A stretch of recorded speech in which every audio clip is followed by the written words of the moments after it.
Yes, is this the Cannabis Community Project? Check the microphone once. Here we go. In 3, 2, 1. Who else? Welcome back to the Cannabis Community Project. Let's do a brainstorm.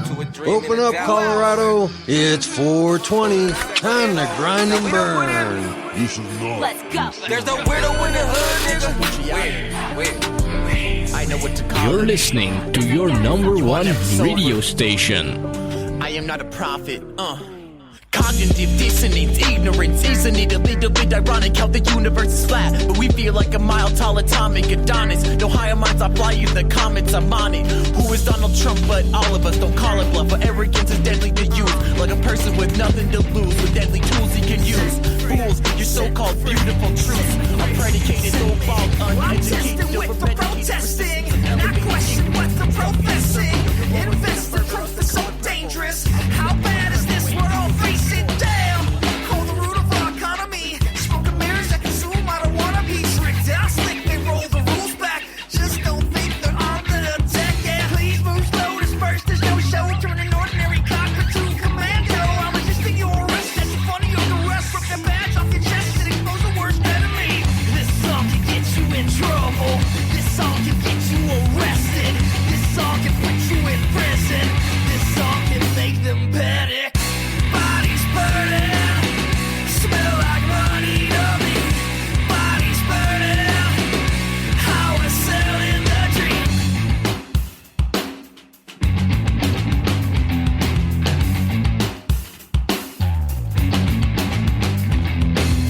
Oh baby, shit is so crazy. How afraid we be is no maybe.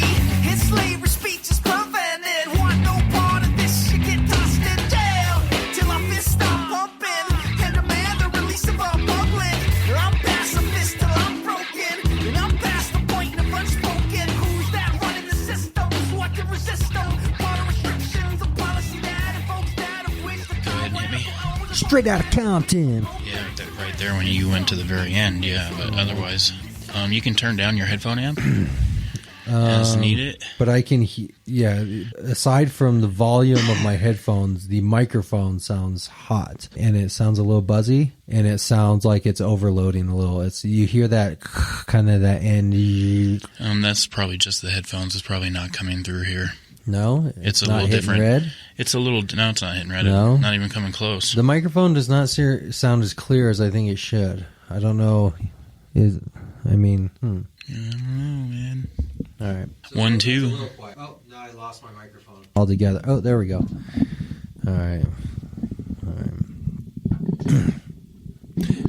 Good afternoon. Reading for the part of Brainstorm, Cannabis Community Project. All right. Can you hear the phone audio coming through?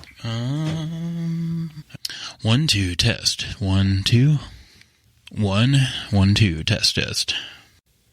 Is it a little bit more comfortable back there for you versus last time you were here? Or? I feel more space, but honestly, these chairs would not be comfortable for anything longer than 20 so minutes. I already feel my legs kind of getting pinched from the kind of highness and then sitting down on it. It's not comfortable like sitting on a lower type chair or a more comfortable chair. I think after like 20 or so minutes, you'd see your guests or the people doing a lot of moving around and you might almost be better off just having them stand up. Huh. You know? Well, I mean, I'm definitely always looking for improvements. I have a guy that's... Speaking of, I'm just going to stand up. I have a guy that's going to build me a desk. Oh, shit, these are heavy. Oh, yeah, dude. Try moving this thing. What are these made out of? Is it recording? It has been recording, okay. But actually I'm going to go ahead and stop it. Well, maybe something that I could use. Because you never know. And especially if you've ever listened to my show, you know I use a lot of inserts and drops, audio inserts, which I get from random conversation and people talking and finding good drops, because that's a part of my show from a stylistic standpoint, is having that audio drop. So you making the creative decision of what is determined as content or not is actually limiting my content. Okay. Understand? I understand now.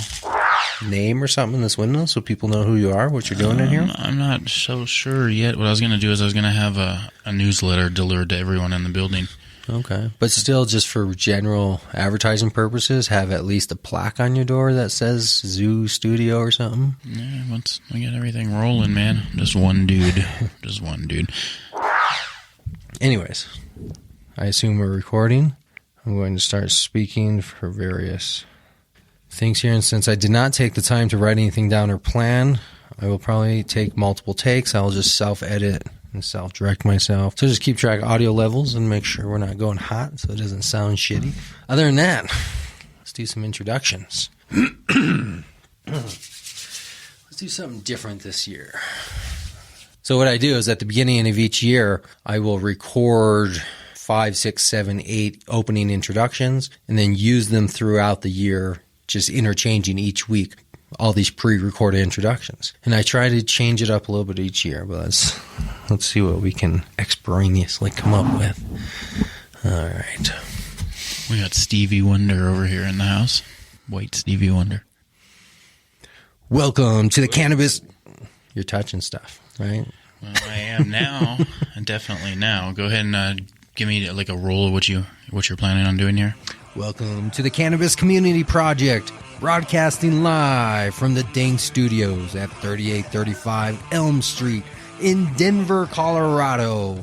It's the Grind and Burn Show with your host, Brainstorm. Welcome to the Cannabis Community Project with your host, Brainstorm, broadcasting live high up from Denver, Colorado at the Dank Studios, 3538 Denver, Colorado. It's the Grind and Burn Show.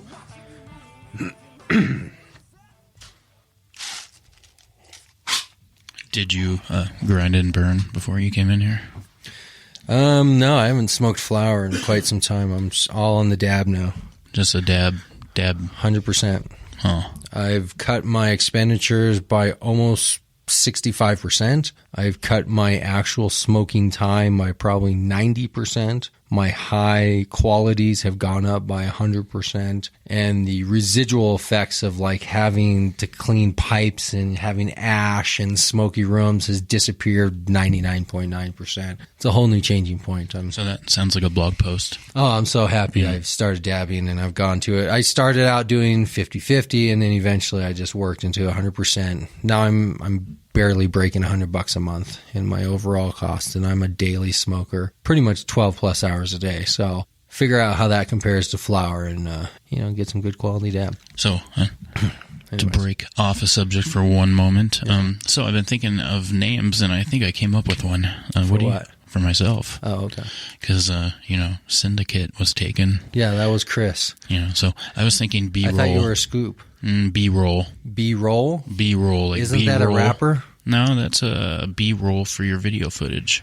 Ah, okay. B-roll. Do the B-roll. Uh-huh. Yeah, that sounds like something a white boy would give himself. Really? Oh, all right. Well, I am white. So you want to be B-roll now? I don't know. Scoop is over. It's over? It's done? No, Scoop. I'm Scoop from the scoop303.com. But you're saying that's done now. You're taking it off the market? Not the website, just my name. Yeah, kind of. Oh, okay. Yeah, something else. If it's not B-roll, if it's not B-roll, it is something else. Right. Maybe you should put it up on the wall like a retiring jersey. All right, B-roll. Let's continue. Let me keep cranking out some intros here until I come up with a good one. Welcome to the Cannabis Community Project with Brainstorm. I don't like that. Welcome to the Cannabis Community Project, broadcasting live from the Dank Studios, high up in Denver, Colorado, 3835 Elm Street. It's the Grind and Burn Show with your host, Brainstorm.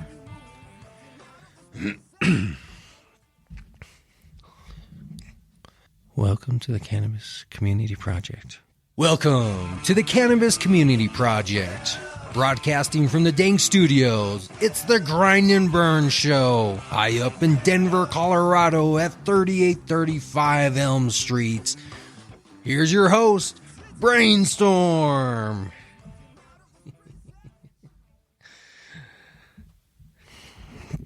Too bad I can't figure out a way to get paid to do this, right? Yeah.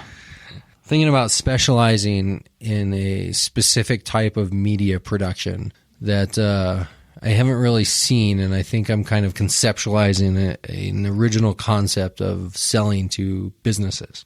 Maybe you'd be interested. Well, I'm definitely interested in taking a listen to it. I have another friend who is a musician and a graphic designer and kind of an overall artist, and he's wanting to do different things and kind of more his own thing, this and that. He wants to be more of a musician and make a library, a catalog of all his own musical stuff. Since he is both a graphic designer and a musician, creating this product that we sell to businesses that comes kind of along the lines of logo design, website design, but it's being even more specific. It's that when your logo is designed, it comes with an all-encompassing 3D package, which means you get a unique logo, but you also get a unique musical sound that is unique to your company, right?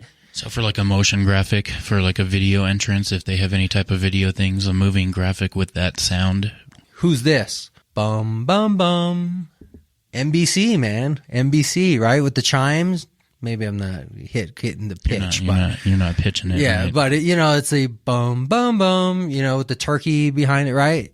It's their unique sound. So you're branding them as a company, a sound, and a I'm graphic. saying when you go to conceptualize your logo, you're only looking at a piece of what you should actually be thinking about in your logo, because your logo is more than just a visual aspect. Your logo, just like how it has to fit on big platforms versus small platforms, thumbnails versus websites versus everything else, you also need that accompanied with some type of sound. Like that sound. I can hear that sound. A sound that's unique. So when somebody says, well, how much is your logo? And you say, well, my logos are $500. Ooh, I could get one of 99 designs for $300 or whatever. Yes, but does it come with somebody who's going to spend time coming up with a unique bar, a 4-note bar or whatever, that's going to be a unique brand that accompanies your logo? And that's going to be the extra selling point. So it's going to be a visual audio combination package. So when I did Ken's logo, I did it in many different fashions. So I did it written out straight across in a design format as far as their lettering. Yeah. And then I did their actual design of their logo with that in the center of it. And I did it in large format to small format on your common sizes. And I also did it for different color backgrounds. Right. So I would give her one and it that changes sometimes depending on the format, because but it's easier, space. But it's easier to go across to a folder and say, I need a 720 by 550 for this website, and it doesn't fit quite right, so now I can just shrink it down just a little bit, and bam, it's given to you in this big folder, and it's all organized for you, and we're thinking about your business needs. Yeah, I thought you might be interested because you also are into graphic design and music in that sense, so I thought it might be something that interested you in that concept. Here's the extension on that. When you're building a website, we already have been taught that don't have pop-up videos come on when you're on your landing page on your website. Don't have things automatically play, blah blah blah. But what does that have to do with a 3-note, 4-note musical sound that just represents your brand, like the NBC bum bum bum? That's not an intrusion like a video or something doing an automatic play, right? That's a whole different concept. So when you're creating your website and you're a new company or whatever, and you're going to pay somebody to do a graphic logo, why not just have a natural extension of also have somebody come up with a musical brand, a unique bar of music that it has been uniquely constructed just like that logo for you. So if your logo represents badass America and you sell chainsaws and guns, well then maybe you need a musical accompaniment that reflects that, right? Hold on one second. Chainsaw and a gun. Welcome to the Cannabis Community Project. This is Brainstorm, broadcasting live from 3835 Elm Street in Denver, Colorado, from the Dink Studios. Here it is, the Grind and Burn Show. That was kind of hot. I got you turned down now, though, so... Oh, I thought you were saying actually. Oh yeah. Like my voiceover was just the right tone. It wasn't you. It was the Viagra. I've been told I have a good voice. So. You listen to yourself a lot, don't you? That's the nature of doing self-editing. No, actually, you kind of fit the part, man. I'm sitting here looking at you right now, and, you look like you belong behind something like that with your Stevie Wonder shades going on, and, No, it's only because I'm just high, and I don't want my red eyes to be all over in the office lights under here. Yeah.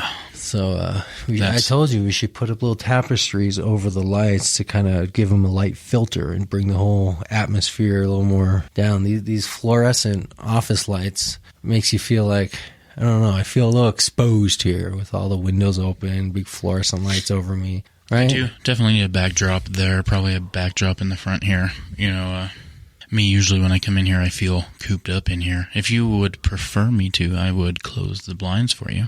Well, and that way you personally, can... I mean, well, here, let me do this. Yeah. Personally, I don't care too much, but, it depends on who the guest is.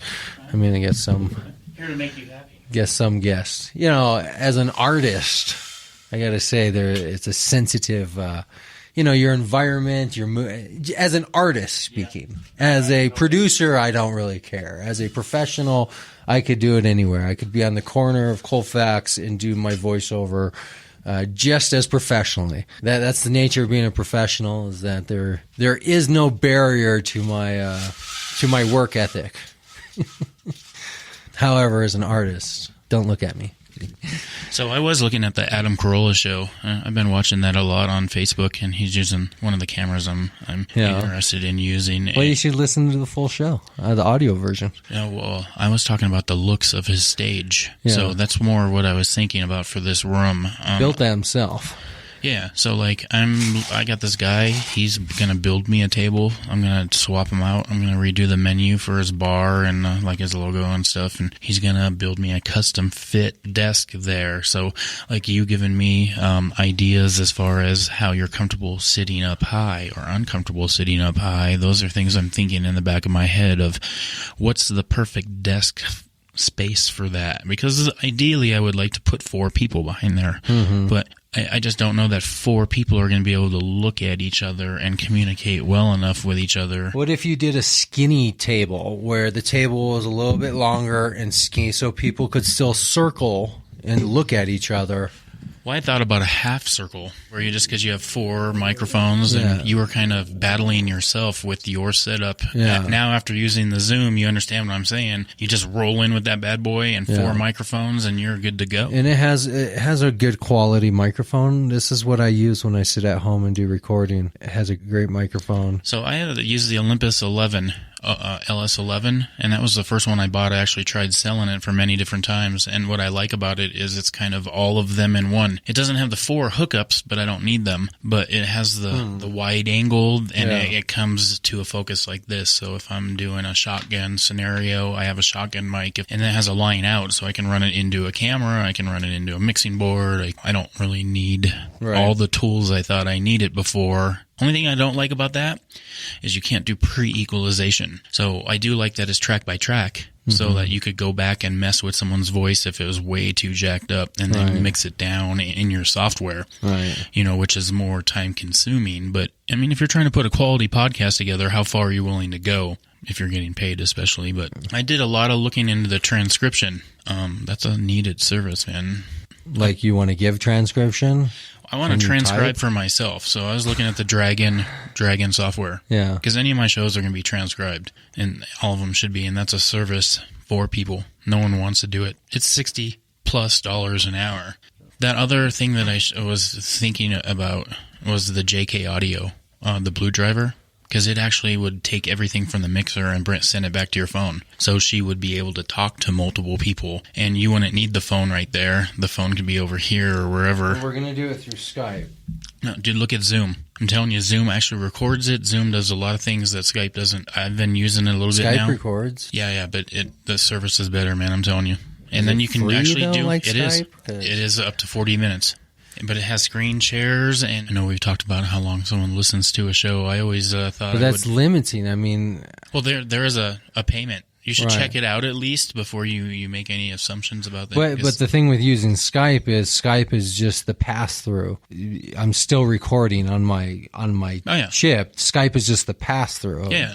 Where I can talk for as long as I want because it's just the pass through. It's not the end game of what I'm paying for. I'm not recording to the software of Skype. I'm recording to my chip, and I'm using Skype to just yeah. Well, I don't know if there's a limit on just a call. I know there's a limit on a recording. My wife talks to people from hours into Mexico. I'm talking about Zoom. Oh, well, you might want to look right. at least take an. I will look at it, but any paid thing, it's can't free. do any paid, but up to 40 minutes. Well, which that's is limiting. recording. I don't know if it's limited in just I'm that. just using it as a pass-through. Well, it's cool. Talk. Yeah, because it's cool. Is it a voice service like Skype? Is it It's a a voice video thing? voice. It's a video voice. And it's also a solution, so it also gives you the option of doing screen shares. So if I was helping you build a website remotely, then I can show you on screen. Well, that's a good thing to do, especially talking about news articles that you're wanting everybody to be on the same page with. You send everybody the news articles beforehand. Then when you start recording, everybody has them in front of them. Yeah, that's a good. That's where I was thinking about having a TV. You know, having a TV right next to you, so you're actually watching it on TV, and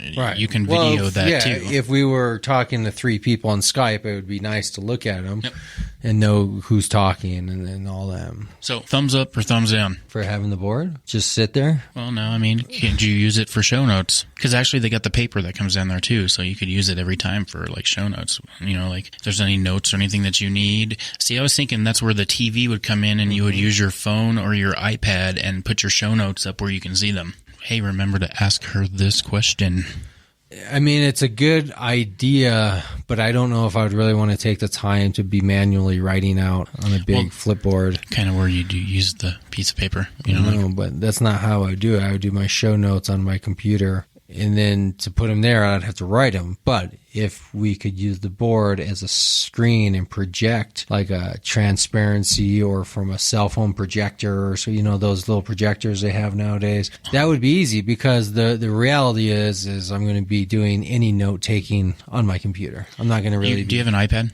No. Or a tablet? It's a Samsung. It's my daughter's. The tablets are awesome for that because, you have enough room there. You can put the tablet down. And I like big reading because I have trouble focusing on small things. Still hook that up to a TV or something, too, if there was one here. I would have trouble reading from a tablet if I were trying to live talk something. I would need something big and in front of me because I like to look around and move, when I'm talking, and it's easier to find direction on a big thing. Having a tablet and being focused, it would be too difficult. For me, I mean, some people. Well, I mean, I'm just trying to moderate, trying to make things easier, trying to make things work for you, Right. All right, hold on. Let me do one more. Welcome to the Cannabis Community Project. This is Brainstorm, broadcasting live from Denver, Colorado. It's the Grind and Burn Show. Welcome to the Grind and Burn with your host, Brainstorm. Broadcasting live from the Dank Studios at 3835 Denver, Colorado. It's the Grind and Burn. I think I already said that. So right now you're 44 minutes in. But that's just since we started recording? Since we started recording. Oh, okay. I'm not worried about overall length. Most of it's just... It's all good in the hood. I'm worried about how you're going to transfer that to me. This is more of my concern. There's no internet here, and you have no chip. There's internet here. But if it takes a week and a half to get through the internet to the Dropbox... It should be relatively a simple solution. Audio really does not consume much data versus video. You can probably send a 3-hour clip relatively, depending on your settings. All right. 2017. Have you started your business yet? Have you thought about your cannabis idea? Don't hesitate until next year. Email me at brainstorm@cannabiscommunityproject.com. So besides all the stuff that you're not happy with, you're still pretty happy? With what? Oh, the fluorescent lights and the chairs being too tall and the headphones that are on your heads now and, Yeah, these headphones hurt my ears. After 10 minutes, my ears would be in pain. Like cauliflower, if you've ever been a wrestler. I'm pretty comfortable with them.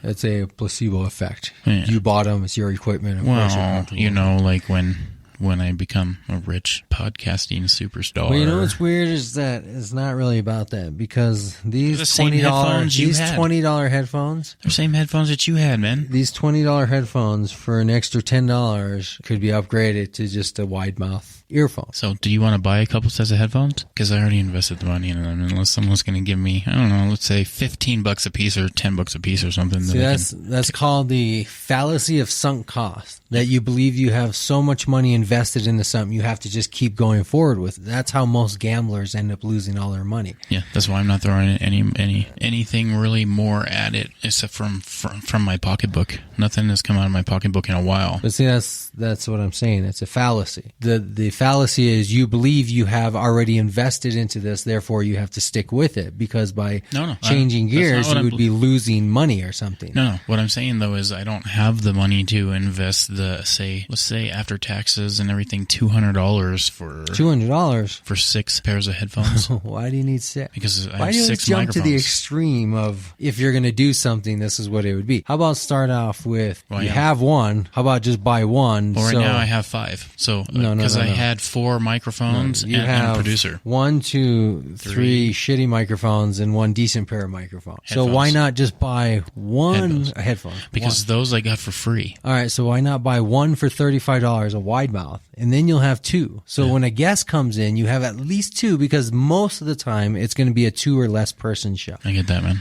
You don't need to buy 6. Saying I don't have the money for 6 is equivalent to saying, well, I don't have the money for $1 billion company, so why would I start a company in it at all? Right? It's like jumping to the extreme I'm just listening to what you preached to me before of don't spend any more money on equipment. Right. So now listen to me when I'm preaching this. Spend money on equipment when it makes things better. Oh yeah, well that's and what I've been doing. These headphones hurt people's ears after like 15, 20 Actually, minutes. to tell you the truth, man, and I'm not arguing with you in any matter, but no one has said anything, and I've never really noticed people moving it around. But on your defense, most of the people that I have had in here were chicks, so they probably have smaller ears. You know what I mean? So like in your defense, anyway. There you go. Science by Mr. Dr. Prodaski. Chicks have smaller ears. So, how do you say your last name? Prodaski? Podrasky. Or Dr. Podrasky. Podrasky says chicks have smaller ears. Yeah, they have, It's just science, man. It's just science. Yeah, so you know why I bought these? These are on the ear headphones, so they're pushing down on your ear versus over the ear that encompasses your ear and doesn't make contact with the cartilage. Those microphones and these headphones were the original pieces to that Zoom. So that was my mobile unit. I had different little stands, but I had 4 microphones, 4 headsets, and they all hooked right up to the Zoom. And it went to that headphone amp that's battery operated that you're right there. It runs off a 9-volt battery. And I would just roll up somewhere and drop the headphone amp down. But that's the way to roll with that headphone amp there, because then you need no wires. Nothing plugs in. But you're not mobile anymore, are you? I'm always mobile. It's the life of a podcaster. You have not been mobile in a while, good have podcaster is always mobile. But you could be mobile. But when was the last time you physically... Like Kane in Kung Fu, I just drift and wander. Physically, when was the last time you went mobile? I'm mobile right now. But you're not recording on your shit. You're recording on mine. Because yours doesn't support... What do you mean? That'll plug right in this computer right now and be used as a sound card. My chip? Oh, no. I was talking about your Zoom. Well, I don't need to use the Zoom. No, I asked you when was the last time you did a mobile recording? Since you got the studio down there at Dank. I'm sure there's been a time. So, at least once? Sure. All right, that's all I was asking you. Anything's possible. You know, I should have smoked weed before I got here. Hold on, I have to think of something clever to say. To that, or just in general?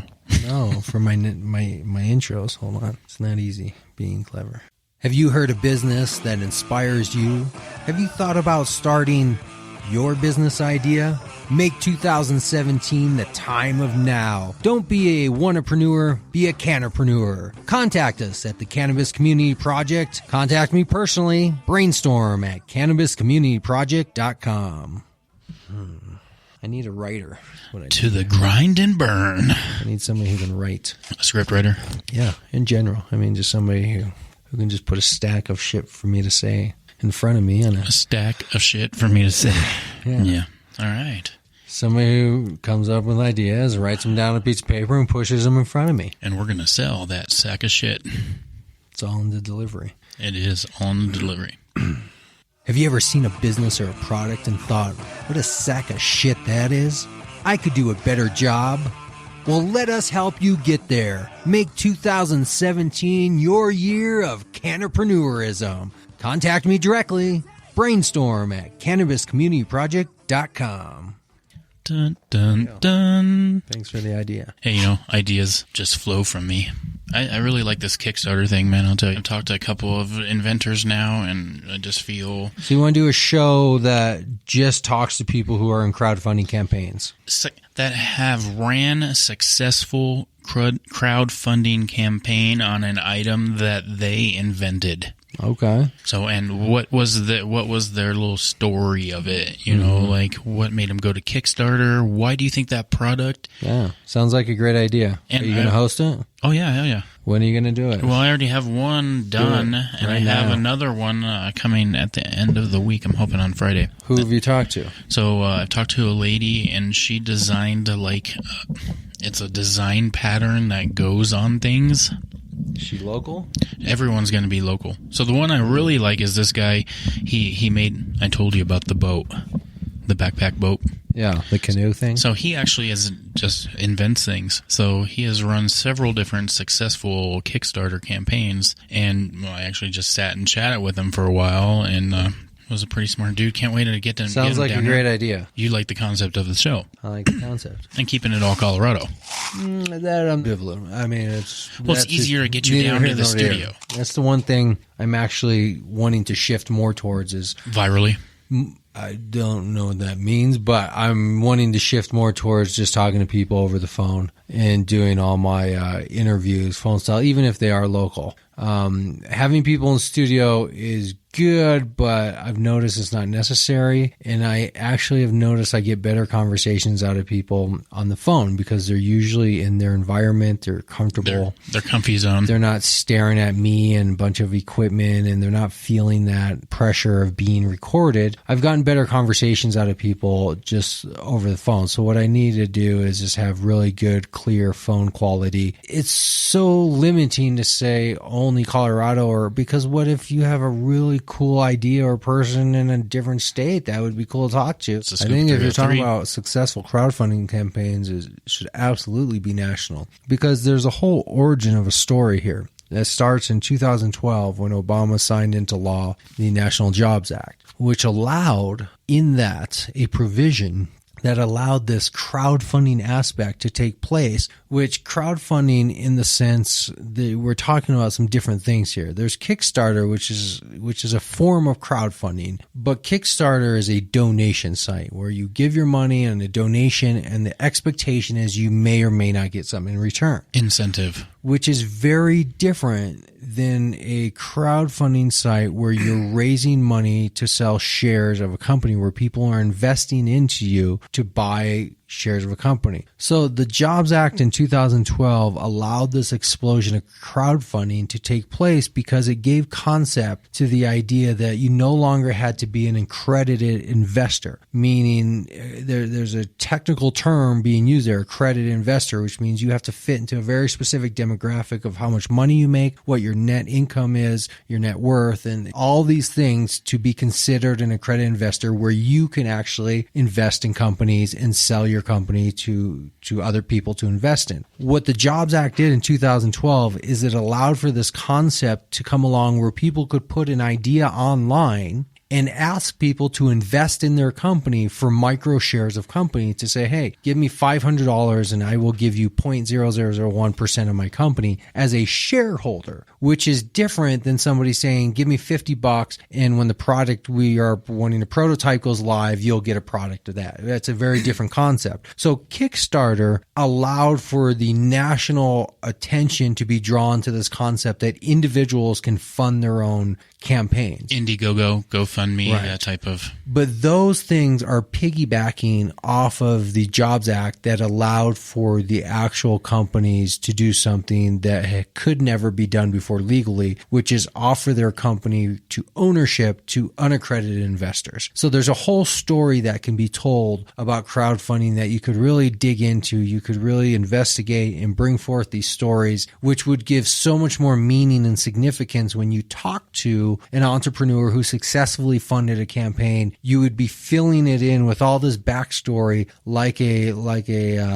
NPR kind of investigative type thing. Kind of the reason why I want to focus on Colorado, not to chop your shit off because you know what you're talking about, was the video aspects of things. So I want to do a short clip. I didn't want to sit and do too much. I want to do like a teaser. I want to sit and talk and make a short 15-minute video with a little cut-ins here and there of different things or facts, and then put the bulk of the information down into the type. Because I was looking at editing, I was looking at bringing the person in, showing it, and selling it. So come down, look at the face behind the product. I'm going to sit down, talk with you for 15 minutes tops, but maybe a half hour, and cut in the pieces that I want. Make it short and sweet, kind of like a what's trending now video. Look, I like the idea and I like the concept, but here's the thing I already see happening. Any idea is a good idea, right? Potentially. But you have to stick with it and stick with it for a really long time and focus on just that idea. The problem I see is that it's a good idea, but I don't know if it's a good idea that you actually want to stick with for 3, 4, 5 years to get a real idea like that moving forward. I think that's a good idea. I can see exactly how it would work. I would have a podcast where for me, this is how I would structure my whole business model. I would have the podcast to talk to successful people who have funded campaigns, and I would be recording and taking notes and extracting information. And after I had hundreds of those interviews, I would put that information together in a website, in a book, and maybe a white paper. And then I would sell my business as I will make a video for you based on these key points of information that I've extracted from these hundreds of successfully funded entrepreneurs. I've extracted their information, and based on that, here's my consulting service where I put together videos that I'll sell you. And my videos aren't just, hey, I'm a creative guy who does videos. These videos are scientifically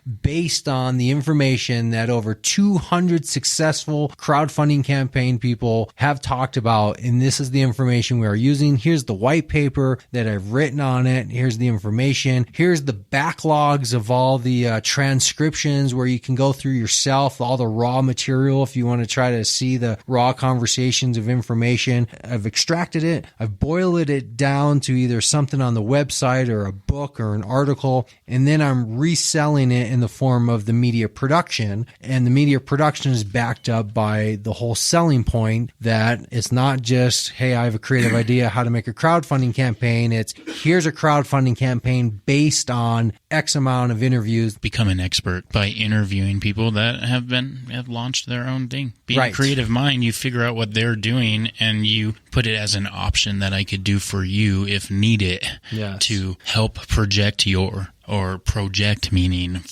your accelerate. That is a concept that I am stealing directly from Tim Ferriss, who is doing it right now as he sells his book, Tools of Titans, where he is selling a book that is him giving all the information he has extrapolated from his hundreds of interviews with high-achieving individuals around the world. So what he has done is he has used his podcast as a means to attract high-achieving individuals to talk to them, and then he's extracted that information, and now he's selling it back to people in the form of a book. So this is not a unique concept. It's one that is successful, and it works, and that is exactly how I would structure my business if I were going to do that. But despite all of that, it still would take multiple years of grinding and burning to get any idea, even if it's a good one like that, going. So the real question is it an idea you're willing to grind and burn for a few years? Because if you are, I think that idea could be very successful in the sense of crowdfunding is huge. It's explosive. People are going to need people who understand the industry and who can help them produce things. But are you going to be that person? Well, I'll tell you the truth. I enjoyed talking to Mike. He was very informational about patents and copyrights, and that's what he does is sit in this little room, and he just creates ideas. So what initially, brought me to the Kickstarter world was my own inventions or my own ideas that I could philosophize on to the public, and with the creative nature, put together, good incentives that would make you want to fund my Kickstarter. So that's a service wrapped into one, basically. Right. And I mean, I just stick to what I said. I mean, I think it could be potentially great. But 6 months down the line, if you stumble across another potentially good idea and then you start shifting gears, not only have you lost everything you put into that, but you're starting over 6 months older. So it's like, is the Cannabis Community Project the best freaking idea I could have come up with in life? No. But it's an idea that has potential, and I have to keep working at it if I want to make it successful. If I had $1 million, I could buy myself a lot of tools to make a bigger impact and make my show much more visible in front of the eyeballs of people. You know, I could buy up a whole shitload of Facebook advertising and get it in front of people. I could maybe buy some billboards. I could maybe do some radio ads and some TV ads, and I could get interviewed yourself. Right. I could do a whole bunch of stuff with that money as a tool to get more impressions on me. But here's the thing. People are focused on how many impressions did you get? How many impressions did you get? How many impressions did you get? Right? Here's what I'm focused on. The question you just asked me. At the end of the month, how much money has passed through the company? Because if you were to ask me how many views I have, how many listens I have, how many impressions I have. I'm asking you a question that you ask yourself every month. I could talk you into circles around how great my show is based on impressions, views, listens, and everything else. So what does that mean? Does it mean if I had money, I could just use all these tools available and then I would start making money? Or does it mean there's a disconnect fundamentally in those people who are watching, viewing, visiting my site and them propagating what I'm doing? Which means it's the basic, simple concept of if you ain't telling your friend about me, chances are he ain't telling his friend about me. And the chances are, even if I put a Facebook message in front of you and a billboard behind you and a TV ad in between your favorite game and a radio commercial between your favorite song, you still don't give a shit about me and you ain't going to tell your friend. So what we have to build is that relationship, and I have to figure out a way to get those who are listening and watching to tell somebody just as they would if you stumbled across something else you like, and then to actually feel like the products I'm offering are of value to buy them. One of the issues might be is that I just have limited products, right? I only have a handful of products on my store, which makes it difficult in the sense when you're selling something, you don't want to overwhelm people with options, but at the same time, you want to give a couple options. Because if you're just giving one or two options, then you're kind of the proprietor of that product. And that's a different mentality versus if somebody goes to a store and there's 100 products there, it's a different buying mentality. So I think if I had some more products would help. I think if the people who are sponsoring with my show also let it be known they could buy products through there, it would help. What about the blog formats? You know, like the blog formats. Well, taking that item and do a write-up on it that you can then turn around and share through your social media. Because that would be contrary to the concept I just laid out. That would just be advertising. That would be the equivalent of saying, why don't I just take out a billboard downtown Denver and 50,000 people per hour as they pass by will see my show, and by percentages, that will trickle down where, naturally I'll just get more attention. Because that's not the way it really works. Well, like the Kickstarter, wouldn't that person want to, if you sat down and did a small video or a small chat with them, that person wouldn't share that to the people that are watching them? But now what you're talking about is a different thing. But we're confusing the issues here. The goal is not to get eyeballs in front of said product. It's to get money there. No. No? The goal is to build a relationship with those people who are watching, viewing, and interacting with you so they naturally want to propagate what you have and naturally want to spend money with you. It's not about how much money are you worth and how much money can I get from you as a client and then how many clients do I need. It's not about that. It's about who are the people that watch me that feel compelled to tell other people about me and feel compelled to support me through memberships and product purchases, not because, hey, here's a cool product, why don't I buy it, but because I'm a fan of what you do. And when I come to your show, I see this is how you support yourself, so I want to buy it.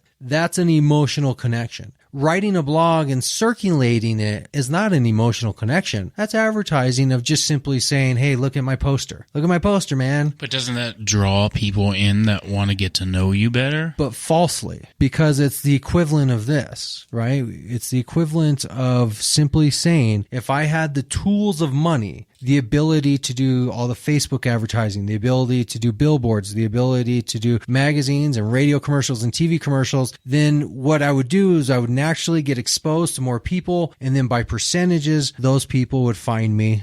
That's a false path to go down, because what you're saying is simply all I have to do is get exposure, and by nature of exposure. That's not exactly what I'm saying, though, because when you write it all out, you get many different forms of traffic coming to you. But what I was talking about as a blog post is obviously all the things that you've sold, you have done a podcast on. So that's where your face of your show should go. It shouldn't go to Libsyn or Spreaker or whatever. It should be on your blog post that you're sharing that. And that recirculates through different programs to get more people listening to your show to resonate your personality. I hear what you're saying, but I have to respectfully disagree, because those are two different media platforms. I absolutely want people first going to my RSS feed, because that's where I keep track of my numbers, and it's the numbers that I'm going to present to sponsors of listeners. I'm not a blog, I'm a podcast. I'm not trying to advertise my blog, I'm trying to advertise my podcast. Those are two different products in the sense. I have a blog that accompanies my podcast with supplementary things here and there, but the focus is not the blog.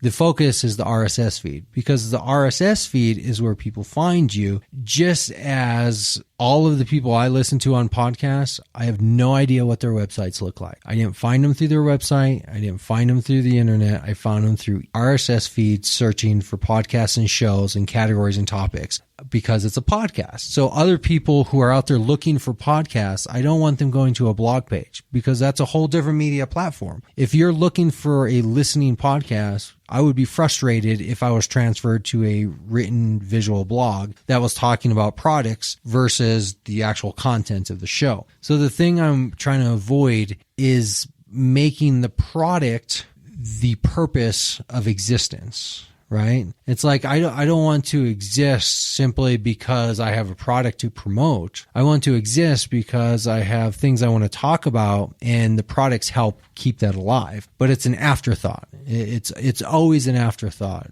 The second we make it the first bit is the second you're just basically saying, hey, this is what we're about, right? We're just about selling products, and, not even getting personal, just right. It loses that personal connection with people, and people don't want a connection of what can you recommend me to buy. They want the connection of who are you as a person, and how do I relate to your story, and you support yourself by this means. Let me help out, because I'm a fan of I'm part of your community. That's the connection you're trying to go for. If you simply get a listener for a day because you got a Facebook ad to get in front of him and he said, sure, I'll check you out. You're right. For that day, you got an extra click. But it's the residual. That's what I'm saying, though, is the people that would be searching you sometimes fall upon you via search engine optimization versus RSS feed.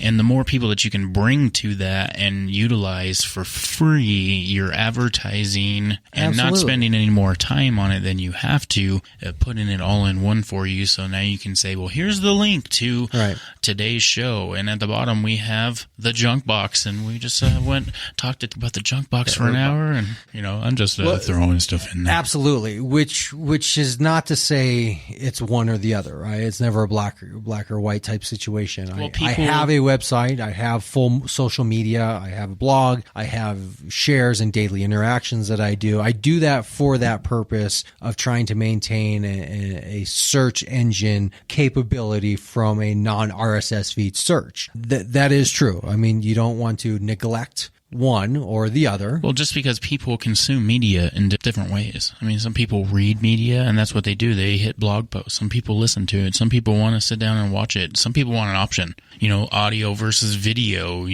Right. Obviously, you have more time to listen to audio. True. I mean, these are all just personal decisions you make when you build your show. If I were speaking with somebody, I would never suggest they try to accommodate all of those platforms. What do you think about Facebook Live? I think it sucks. So you don't think people gravitate to that? Or do you think it's an archive? People aren't listening to it live right then. They're archiving it anyway. I think it sucks for all these reasons. One, anytime you're doing something live, I can guarantee you the quality of production is going to be shittier than a post-production type setup. Two, anybody that's using Facebook as their publishing platform is probably not going to be a great publisher, producer, or just content generator. So the quality of what you're getting is just not going to be that good anyways. So you're being interrupted with video that's live, that's not going to be really produced. It's going to be about content of who knows what. It's shortened clips. People scroll past you. They watch 10, 15 seconds. They keep scrolling. You can't captivate the audience. I don't think it's a good platform in the sense, but I don't like live anything because unless you're a professional broadcaster, it will suck. Guaranteed. See, that's the video platform I was more going for, was the three camera exchange. You know, the Mevo is great. Every single person that I have talked to about bringing a show in here asked about video. Yeah. It's the only or Facebook Live or YouTube Live, and that's the reason why I'm gonna get it. You know, because that's what people want. I mean, we could stick their phone up here, you know what I mean? But if you're trying to present, you know, like if you need that, and that's what's going to get people through the door, being able to now Facebook Live your event, then yeah, right, we can do that. There's a lot of mistakes I see with people doing shows. In mistakes, it's not like mistakes like, oh, you need 20 years to really work that one out. These are mistakes that, like, you're not seeing yourself from the, you know, hover above yourself and look at yourself. You're not seeing yourself, right? And this is typically a problem with somebody who has an ego to think I can do a live show. Why? Well, because it's available to me. So I guess we'll do a live show. If you have that type of mindset, you're probably not doing a lot of self-evaluation, and you just don't realize that your live production sucks. You're babbling with your co-host. You're off topic. You're not really having any general direction. You're doing a lot of inside jokes and things that nobody understands what you're talking about. You're talking over each other. No one person's leading the conversation. These are all just basic things where you think like, hey, wouldn't it be fun if we were sitting around the dorm room and people could hear our great conversation about God and getting high? Yeah, if you're in the dorm room, but you can't replicate that. So you kind of agree with kind of what I say, using the video ends of things for like a teaser or like, hey, I'm in next week. Unless you're going whole hog on it, yeah.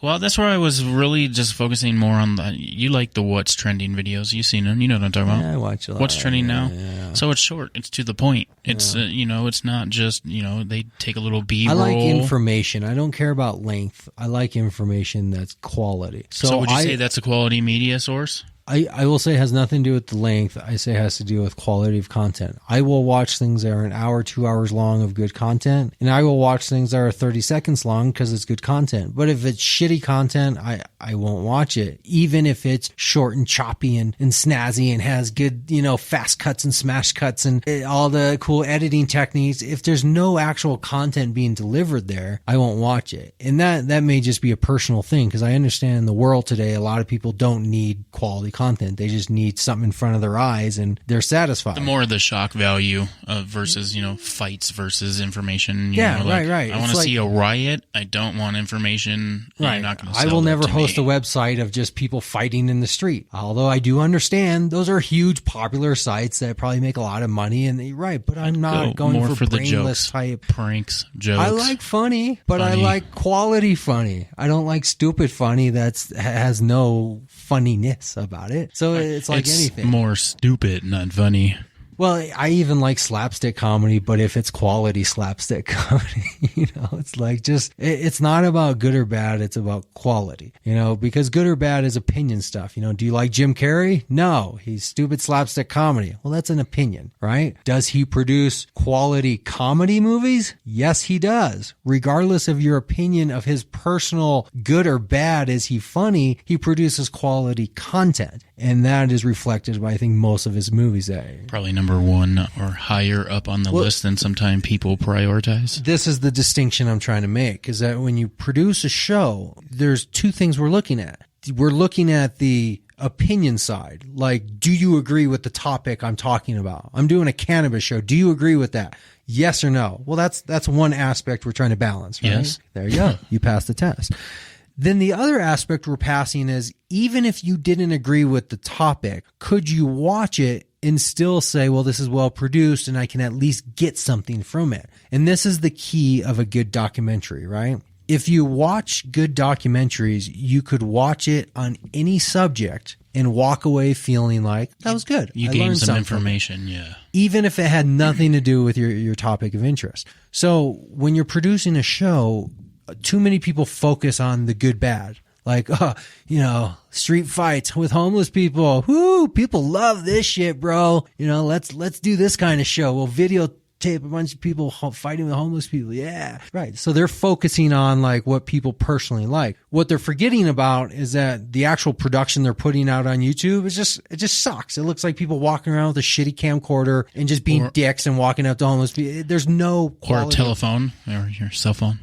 Well, even nowadays, some cell phones can be pretty good. I hear the new iPhone 7s have pretty excellent quality. The 6 works out pretty good. I think quality of production is probably 80-20 in the sense of 20% technical equipment and 80% of the person manning that equipment. So, it's like if I were to give you a 5-minute raw piece of audio, and then I were to take a 5-minute raw piece of audio and I were to say, let's come back in 24 hours and let's just do whatever we want to, and we'll present to some third party our own little 5-minute production. We would go and we would do our own thing and we would present it to somebody and they would have an opinion of like, well, I kind of like this or I kind of like that. But they would also be basing that opinion on just the pure technical aspect of how well we can handle the equipment. How well do you know how to edit? How well do you know how to process your sound and equalize it? How well do you know how to do your cut so it sounds smooth? And, just the technical part of it itself. That's what I want to focus on with my shows, not just do people agree or disagree with me. And this is what I'm tired of listening to podcasts of. You go to push play on somebody's podcast and the first thing you hear is the echoing of the microphone from a hollow room. In the very first second that they made a conscious choice to put out on their show was a microphone. Hey guys. Hey, Brian here. How's it going this week? Whew, I'm smoking. Yeah, all right. So this week we're going to be reviewing the Bongulator. Well, yeah, the Bongulator. Well, here, I'll just open box it for you. So I'm going to open the box.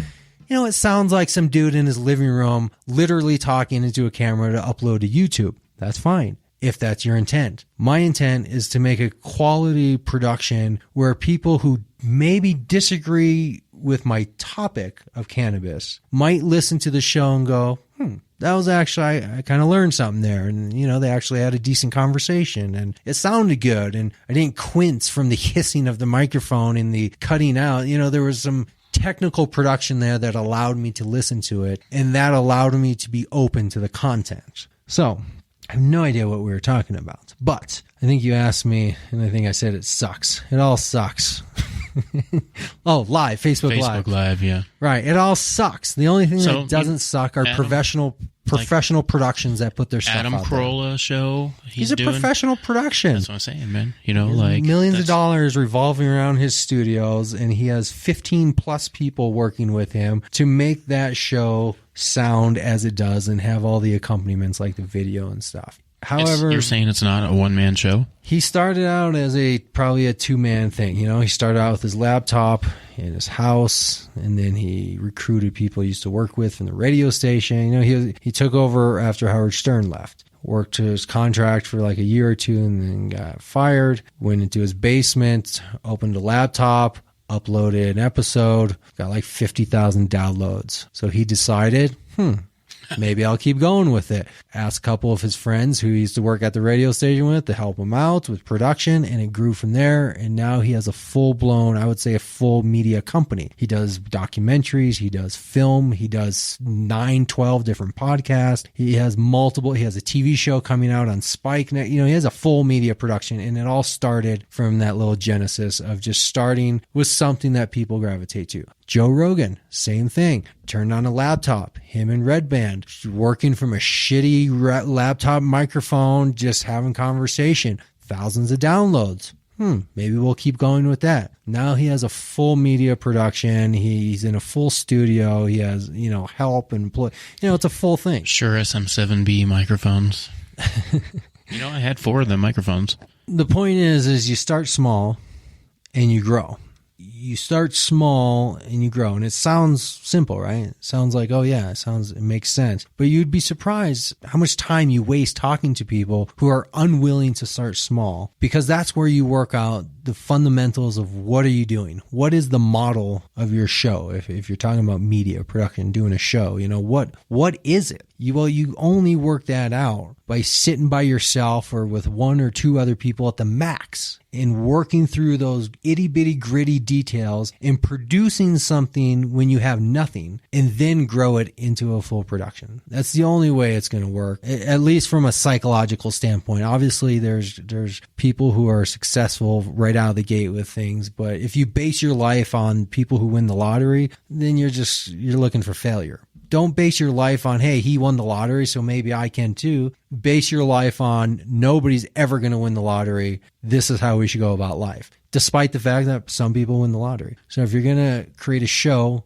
video, audio, podcast, streaming, doesn't matter. Start with the same fundamental. Sit in a room by yourself and figure out if you can produce something. If you can produce it by yourself, ask somebody else to join you and grow from there. But don't do it on Facebook Live. Do a real attempt at a production. I mean, if you're going to do Facebook Live, make it a post-live thing where it's like you produce it. And you grab some content from someone's question or something. Yeah, something. I don't know. I'm tired of listening to shitty podcasts. So we're 1 hour and 30 minutes in. Let me finish up.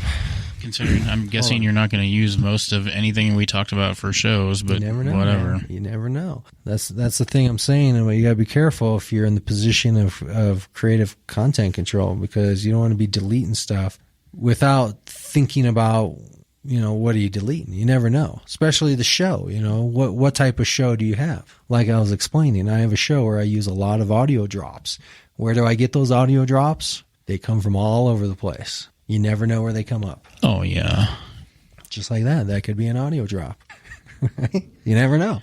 Crazy. Exactly. So we've done opening intro. We've done transition, contact me. Now we need some exit outros. And then maybe some commercials. All right. There you have it, Cannapreneurs.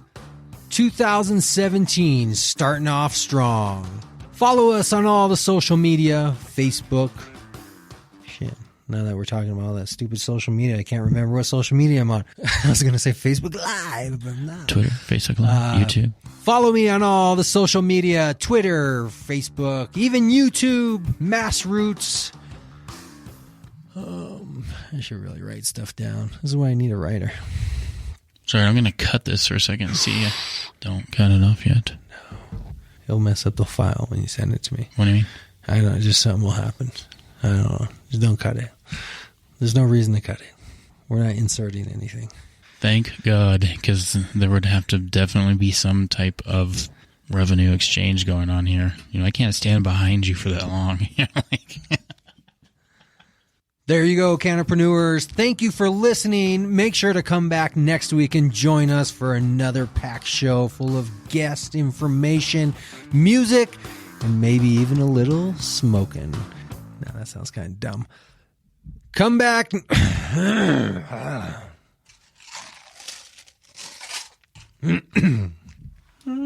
Are you parched? Sally sells seashores by the seashore. All right. There you go, Cannapreneurs. Thank you for joining me this week. Make sure to come back next week. We'll be talking to even more guests from the industry, from the government, from the entrepreneur world. Make sure to reach out to us on all the social media, Massroots, YouTube, Facebook, Twitter, and any place else, all under the same name, CannabisCommunityProject.com. We'll see you next week. And until next week, we shall meet again. saying the same stuff over and over. We got to think of new stuff to say. Drop that bong. Drop it. 3, 2. One day, high in the Rocky Mountains of Denver, Colorado. But these are outros. So we're going out. We're saying goodbye. Or setting sails. We're on our way out. On our way home. All right, here we go. On our way home. 3, 2, 1. That's all I have for you this week, Cannapreneurs. We're on our way home, sliding through 2017. Make sure to stick with us all year long. We have new podcasts coming out and many, many more guests to talk to, just like you. Follow us after the show on all the social media, Facebook, Twitter, YouTube, even Mass Roots, all under the same name, Cannabis Community Project. We'll see you next week. I'm honest now, baby. I had $1 million. You know that's a song, right? Are you asking me if the song that started my musical career in 1997 by the Bare Naked Ladies that I sang on stage and won first prize, you're asking if I know that's a song? Yes, Stevie, I am asking you, Mr. Wonder, if you know what song I'm talking about. You know he's not blind, right? Don't know. I don't know he's not blind. He has a lot of head twerking going on for a guy that can see. That's all. Hey, don't be racist. I'm not racist. I hate everyone. There you go, Cannapreneurs, on our way out 2017. Thank you for joining us for another show. We'll be back next week talking to more Cannapreneurs, bringing their stories to you. Follow us after the shows on all the social media, Facebook, YouTube, Mass Roots, even Twitter, all under the same name, CannabisCommunityProject.com. We'll see you next week.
glitch here, so I'm going to go ahead and stop it. Are you pushing buttons? Are you pushing buttons? You'll never work in the town again. I'm already there. All right, so you're live, and I'm going to go. Yeah, I think I got water. Recording? In there. You are now live and recording. As long as you don't, like, sing a cappella and suck the microphone down your throat. How do I say goodbye? All right, time for commercials. Cushley Organic Products. Amazing soy candles, amazing products. Candles, sprays, and lotions. Cushley, eliminating odor the natural organic way. Check them out at www.cushley.com.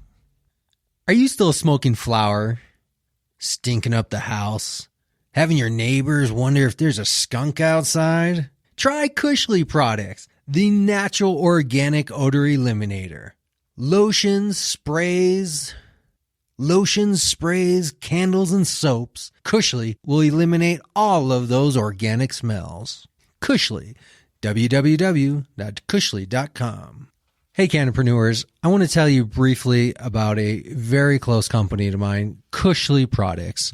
Candles, sprays, soaps, and lotions. Cushley has been with us for almost 3 years now, representing all of the great aspects of an entrepreneur. Cushley Soy Candles. Clean and clear air. Are you still smoking flower at home? Stinking up the living room? Try Cushley. They eliminate all the odors in the air naturally and organically. Cushley. www.cushley.com. Let me do a couple for the store real quick and then I'm done. Have you checked out the Cannabis Community Store? Check it out on the website. We have products from our sponsors and more. Only cannabis-related products. www.cannabiscommunitystore.com. Looking for some cannabis products this year? 2017 is going to be the boom year for products. Find all the best ones on our website at the Cannabis Community Store. www.cannabiscommunitystore. We have all the products from Cushley to Herb Box, Canna Relief, and everything else cannabis related. All right, one last one. Folks, we support this show by selling products for our sponsors. We do that through the Cannabis Community Store, and I want to encourage you to check it out because we have some great products there. This show is brought to you live every week by the support of our sponsors, and we want to return the favor by letting them know our listeners are there for them. www.cannabiscommunitystore.com or go to the website cannabiscommunityproject.com. All right, I'm good.